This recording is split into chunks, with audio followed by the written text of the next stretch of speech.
ভাই দুধ চিনি বেশি দিয়ে 2 কাপ চা দাও।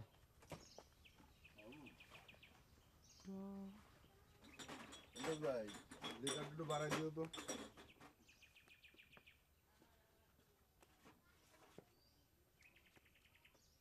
দেও মিয়া, এতক্ষণ লাগে নাকি 2 কাপ চা দেবো? গান বাজান দেও আমার দাও। ভাইজান মনটা খারাপ কেন? আর কইও না ভাই, একটু চিন্তার মধ্যে আছি। আর আছে 2 দিন, এর মধ্যে আবার কোন কেয়ার ফেলাইয়া জায়গা কেটা জানে। আরে কি চিন্তা, কম্পিটিশনে তো আপনি আগে আছেন। একটু আগে বসন মেয়ে আমার এনে চা খাইয়া গেল, এর লগে আলাপ হইল। আর আপনার মতো সাজগোজ 10 গ্রামে আছে নাই। তাছাড়া ওই যে আপনার হুন্ডাটা 200 সিসির হুন্ডাটা, ওইটাই তো কম্পিটিশন আপনার আগে রাখছে। হ্যাঁ, চিন্তা তো করতেছিলাম না। ওই যে কালকে একটা টেডি মিয়া আছে না এই গ্রামে বেড়াইতে, মাইরে নিয়া। টেডি মিয়া? আরে এই যে কালকে আইলো যে, ওই যে সোরাব মিয়া? হ্যাঁ আরে ওই যে বাড়িটা দেখতেছেন না, ওই যে রাজপ্রাসাদের মতো বাড়িটা, ওইটাই তো এই সোরাব মিয়া।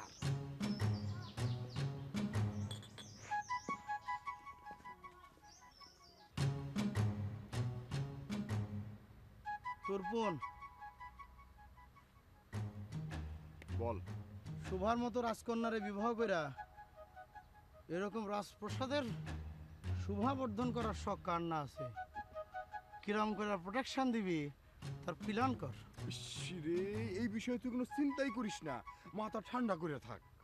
আরে তুই তো বিবাহের প্রস্তাব দিছিস 200 সিসি মোটর সাইকেল যোগে।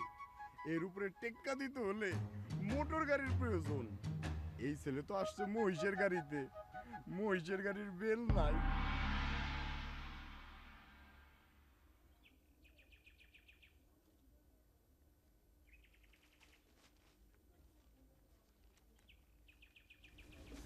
আপনার চা। Thank you.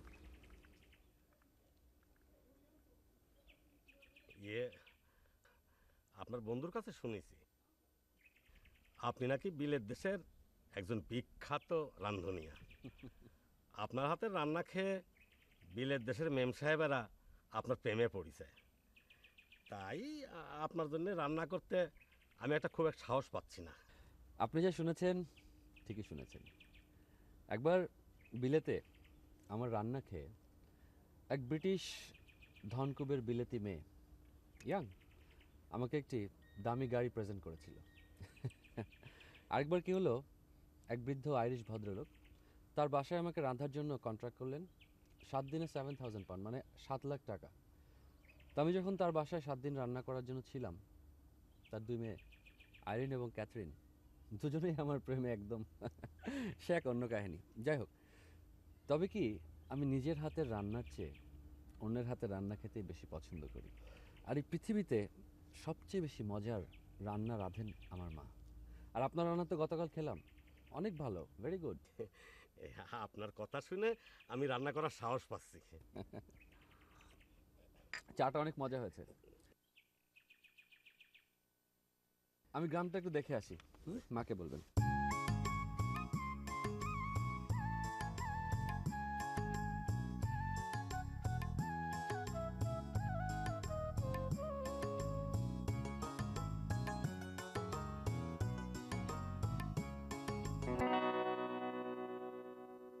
আসসালামু আলাইকুম।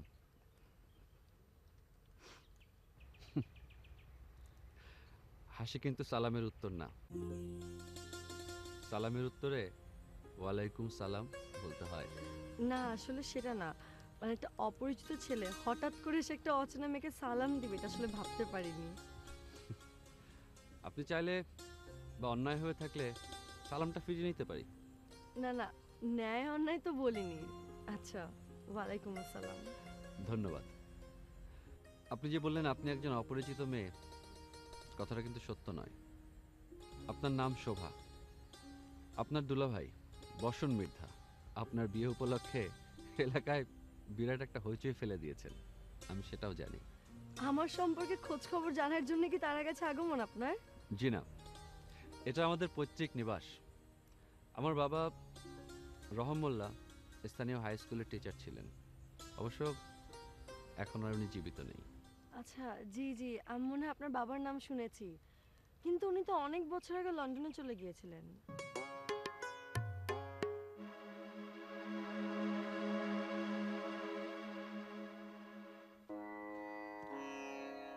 তোর বোন?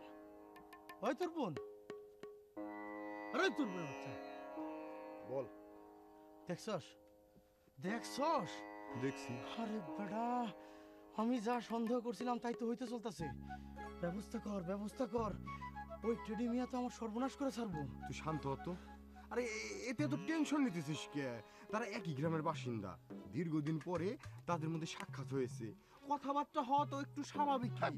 এতে এত উত্তেজনার কি আছে? তোর লেকচার বন্ধ কর। তোর লেকচার শুনে বসে থাকলে ওই শুভাকন্যা, ওই শুভাকন্যা আমার চোখের সামনে দিয়ে টেডি মিয়ার ঘরে চলে যাবো। আরে তোরে না বললাম তুই ঠান্ডা হ, ঠান্ডা হ। আরে এতে এত উত্তেজনার তো কিছু নাই। আসবে, তোর ঘরেই আসবে। ছাগলের বাচ্চা, তোর বুদ্ধি মতো চললে ছাগলের বাচ্চা হয়ে শুভার পেছনে ভেবে করে ঘুরার লাগবো। যা করার আমার করা লাগবো।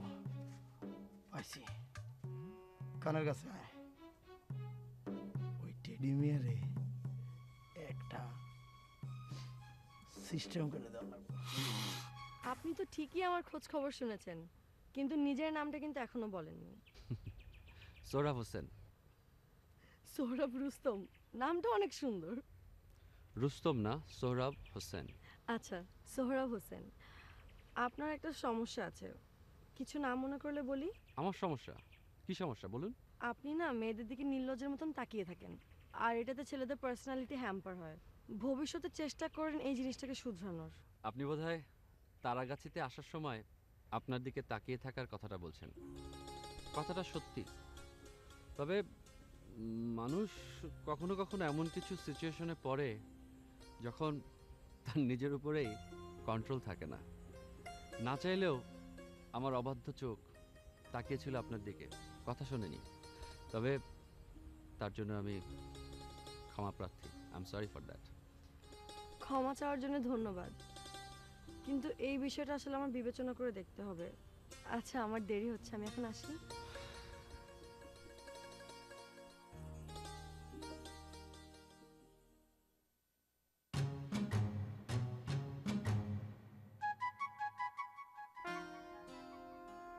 এই যে টেডি মিয়া ভাই, এই টেডি মিয়া, আপনি আপনি আপনি আপনি আপনি তারপর টেডি মিয়া ভাই কেমন আছেন?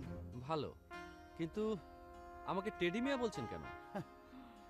এইখানে বিলাত থেকে কেউ আসলে তাকে টেডি মিয়া বলা হয়, এই গ্রামের নিয়ম, সম্মান প্রদর্শন আর কি। আপনারও একটু সম্মান দেখাইলাম। Thank you. আপনি কিছুক্ষণ আগে ওই জায়গাটায় দাঁড়াইয়া একটা মেয়ের সাথে গল্প করতেছিলেন না? কিছুদিন পরে মেয়েটার সাথে আমার বিবাহ হবে। ওনাকে আপনি বিবাহের প্রস্তাব দিয়েছেন, এখনো গ্র্যান্ট হয়নি। গ্র্যান্ট হতে এখনো 2 দিন বাকি, 48 আওয়ার্স। তোর বোন মিয়া ভাই তো দেখি সবকিছুই জানে। জি মামা, উনি তো কিছু ভুল বলেন নাই। আরো তো 2 দিন বাকি। সব থাক, লেকচার শোনার টাইম নাই। এখন এই টেডি মিয়ারে কি করা যায় সেটা কর। শুনেন টেডি মিয়া, আপনার একটা কথা বলি। আপনি কিন্তু আবারও টেডি মিয়া বলছেন। আমার একটি নাম আছে, সোহরাব হোসেন। সোহরাব হোসেন টেডি ভাই, আমি 2টা লাইন ফলো করে চলি। প্রথম লাইন হলো অনুরোধ, রিকোয়েস্টের উপরে কাজ করার চেষ্টা করি। তাতে যদি কাজ না হয় দ্বিতীয় লাইনে যাই, কৌশল প্রয়োগ, স্ট্র্যাটেজি অ্যাপ্লাই করার চেষ্টা করি আর কি। এই যে ডাকাত প্রকৃতির বেয়াদব ছেলেটারে দেখতেছেন না, ওর নাম তোরপুর। আগে উনি বল প্রয়োগ করে সবকিছু আদায় করার ব্যবস্থা করত, আরাম পাইতো এই কাজ করে। এখন আমি তারে শিখাইছি বল প্রয়োগের চাইতে বুদ্ধি প্রয়োগ উত্তম। সে এখন কৌশলে কাজ করার মাস্টার। মামা, এইভাবে বললে কিন্তু আমার লজ্জা লাগবে। আরে লজ্জা পাবার কি আছে? আপনার গুণ তো বলতেই হবে নাকি?